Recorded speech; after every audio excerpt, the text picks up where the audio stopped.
பகத்சிங் நாட்டு மக்களிடையே பிரிவினை ஏற்படுத்தி தீவிரவாதத்தை தூண்டியதற்காக நீ தூக்கு தண்டனை பெற்றுள்ளாய் பகத்சிங். நானா பிரிவினையை தூண்டிவிட்டேன்? ஒற்றுமையாக வந்த மக்களிடையே நீங்கள் தான் பிரித்தாலும் சூழ்ச்சியால் வேற்றுமை விஷத்தை தூவி வருகிறீர்கள்.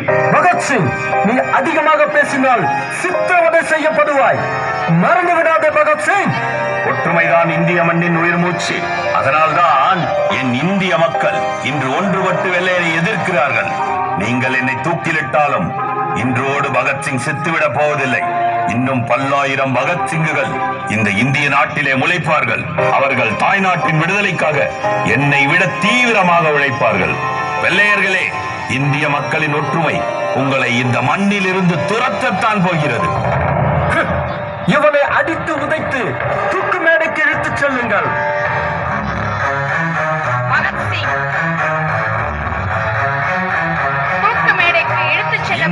தியாகங்களின் வழியில் அண்ணல் காந்தியடிகளின் தலைமையில் ஒற்றுமையோடு போராடிய அகிம்சை போராட்டத்தின் விளைவாக